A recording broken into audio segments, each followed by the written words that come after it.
damay nuyu sëñ Abdoulaye Diallo effectivement c'est quelqu'un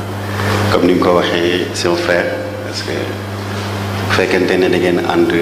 ça fait plus de 20 ans 25 ans ngeen dajawaat tey kon sant yàlla suñu borom wan et c'est quelqu'un qui nous a beaucoup marqué. naa góorgóorlu tënku ci waxtu bi ndax xam naa ni timis léegi mu jot defe naa sëñ Xadim dama koy faral di wax du ma wax docteur dama njëkkee sëriñ bi ba noppi ndax sunu sëriñ la sëriñ Xadim nekk docteur Bamba Diagne seede gi duñ ci dellu si defe naa ni sëriñ Abdoulaye a déjà campé le débat le livre qu'il nous présente aujourd'hui ni ma ko koy waxee nee naa ko c'est un livre en fait qui intervient dans un contexte doublement important premier contexte bi mooy ñun am nañu tawfeex xëy na ni ko madame Diop waxee tout à l'heure ni jàng nañu théorie économique yu bari waaye mosuñu am tawfeexu jàng théorie économique murit kon bu ñu demee ba jëmi jamono en 2020 ñu am la chance ñu théoriser nu bind ko ñu téye ni ñu mënee wax Keynes Ricardo yépp ñu bindal nu ni ñu telle est la pensée économique de Serigne Touba dans la pensée mondiale économique defe naa ni loolu amuñu fayam muy ñun ñi ci jot a jàll mais ñi nga xamante ni ñu ngi ñëw dina am tawfeex mën a xam dëgg la mooy pensée économique Serigne Touba la mooy pensée économique mouridisme pour mën ci sukkandiku pour ëllëg mais beneen intérêt bi am ci livre bi mooy dafa tombé benn contexte boo xam ni defe naa ni y avait pas mieux contexte pour mën a xam njëriñu livre bi ndax Covid 2020 bi ñu dund en tant que crise sanitaire ça a débouché ci benn crise économique boo xam ni ça a mis en exergue les failles et les insuffisances de notre économie mais par ricochet les limites de notre politique économique ba fi ñu toll parce que on a une économie je vais emprunter le mot sans pour autant répondre très extravertie ndax loolu moo tax bi crise bi amee lu bari ñu dund ko on a une économie qui est fortement orientée vers l'étranger vers l'extérieur ba lépp lu ñuy lekk dañ koy importer une économie boo xam ni fortement dépendante de l'endettement ba fi ñu toll nii muy l'endettement bilatéral ou l'endettement au niveau des DFI comme ni ñu koy waxee moo nu plombé ci lu bari kon bu ñu dund crise bu mel noonu ñu egsi où ça nous interpelle pour nous remettre en cause en profondeur parce que Covid coronavirus defe naa ni loolu lañu njëkku jàngal qu'on se remette en cause point de vue sanitaire mais point de vue économique parce que économie moo téye lépp bu ñu terroriser benn économie la pensée économique du mouridisme bindal na ko dafa mel ni dafay doon tontu boo xam ni dafa dëppook jamono jiñ toll suñu conjoncture ak naka lañ ci mën a sukkandikoo ba état bi wala les collectivités mën ci relancer wu dans une dynamique pérenne mais aussi en respectant notre culture en respectant notre vision et nos fondamentaux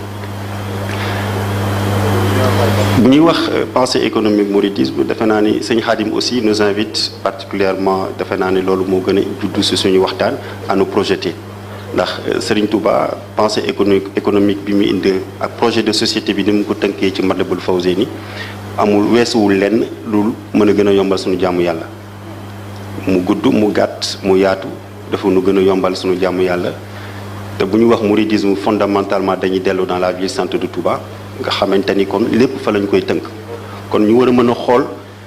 ñun si jàngale Serigne Touba bi nga xamante ni indiwaat na ko ci livre bi ñu am ci des exemples concrets nga xamante ni théorie bi xëy na sëñ bi dund na ko ñu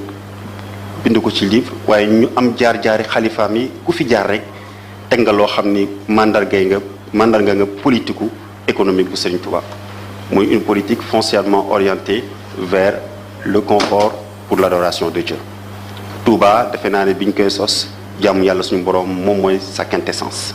waaye jaamu yàlla suñu borom dafa am lu ko wër te ñaari fonction yooyu nga xamante ni mooy la fonction religieuse et la fonction économique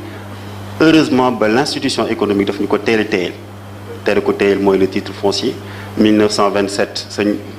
jumaay njaareem bi ci li ko jiitu defe naa ni foofu mooy première prémisse si pensée économique mouridisme 1927 bi sëñ bi uyoo ji yàlla suñu borom 1929 raay bi egsi ñu teg ci raay bi noppi songu jumaa ji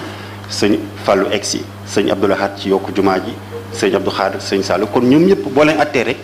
spirituellement teg nañ loo xam ne dañuy fàttali li ñu fi tax a indi waaye économiquement yaatal nañu loo xam ni on a un rôle à jouer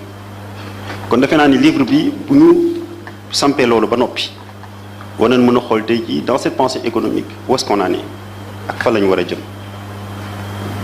dafa am benn mot bu sëñ Diop indi sànq bu am solo boo xam ne dafa caractériser yoonu murit waaye war nu mën a caractériser au niveau national muy suñu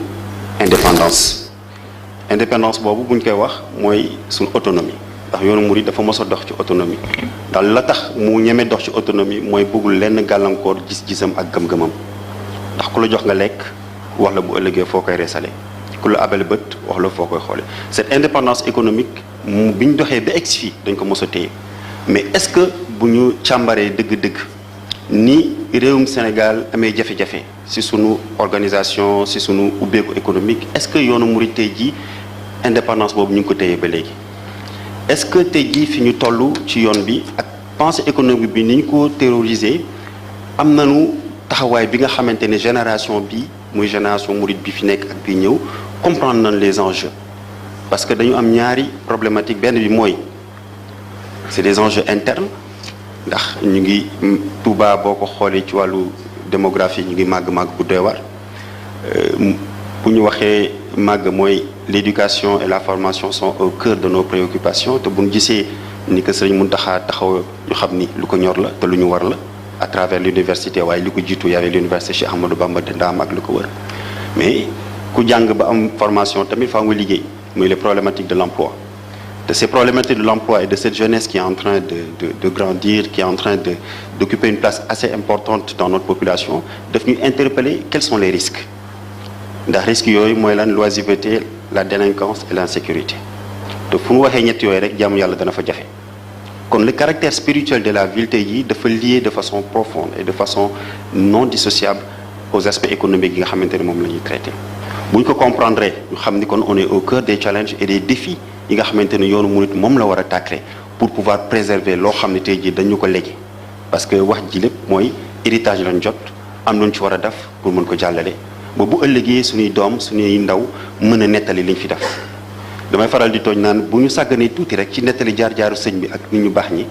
suñuy doom bu ñu ñëwee danañ wax seen baay ak seen i maam lu ñu fi doon def ñu ne dañ doon nettali lu suñu ay maamaat doon def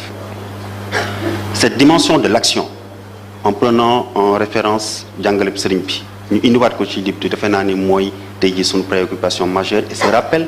que Cheikh Ahmadou Bamba Diagne nous pose sur la table ñu war a mën a xam les enjeux aujourd'hui et les risques qu'on est en train de courir au niveau national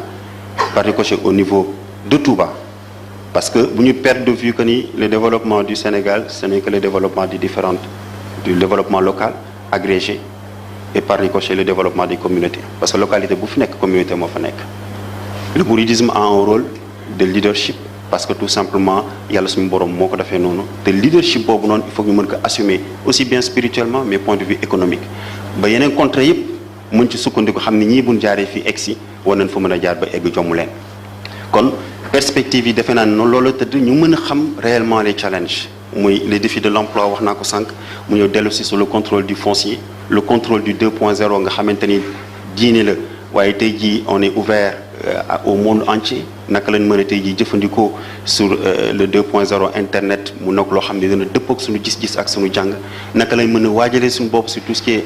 intelligence artificielle wala lépp lu jëm ci big data naka lañ mën a contrôler suñu ay données ndax da doon loo xam ne tey jii ñu ngi koy toog di seetaan waaye adduna ci loolu lay dox te dañu xaw a raw lu bari buñ ko sooraalewu rek économiquement duñ ko mën a dab wax aujourd'hui contrôle de données contrôle du foncier moom mooy ñuy permettre ñu mën a téye dëgg lu ñu bëgg te bu ñu wax indépendance di wax doylu ci li ngay def foofu la commencé ñu mën a projeté wu en même temps sur des domaines yoo xam ni c'est de l'industrialisation ñu ngi koy wax ci lu bari di ko théoriser mais yaakaar naa ni fi ñu toll nii muy le développement des industries le développement de l'agriculture ñu génn ci l'agriculture de vivrière jàll ci agriculture de rente mën a créer écosystème boo xam ni favorable au développement inclusif ndax jàngale Sëñ Touba weesuwul loolu un développement inclusif et un développement participatif sëñ bi wax na ko sànq bi ñuy jàngale crowdfunding dañu ko jàngale ci diine ci tabax juma war na ko mën a génne tey jii dugal ko ci loo xam ne c'est de l'investissement productif orienté vers la création d'emplois pour pérenniser un peu le modèle économique et asseoir en fait les bases pour que ñu mën a continuer héritage bi ñu am lu ñu nettali suba loolu defe naa ni moom la ñu livre bi di indi moom la ñu livre bi di jàngale muy doon appel boo xam ne sunu génération ñu ñëpp on est appelé à marquer cette époque pour que demain qu'on puisse dire on a compris les leçons, on a compris les enseignements de Serigne Touba et de ses khalifes. Il nous appartient maintenant de réciter et de répondre en fait aux obligations de notre époque afin de donner l'occasion à nos enfants de quoi raconter et d'en être fiers. ñu ngi jégalu bu baax ci kàddu yi jot yi moo nu jàpp waaye di gën a sant bu baax sëñ Khadim ak ñi fi nekk ñëpp mënuma tëj ci li ñu wax yëpp te du ma nuyu siyaar koo xam ni référence la ci li mu wax muy docteur Guirassy ndax bu ñuy wax ñun saa su ne dañuy xippi di xool ñi nga xamante ni ñoo nekk suñu kanam te defe naa ni kenn la ci et il est important tey ji de célébrer ñi nga xamante ni ci yoon bi ils ont posé des actes ñu war a mën a topp jaar ci ba mën a relever les défis de demain.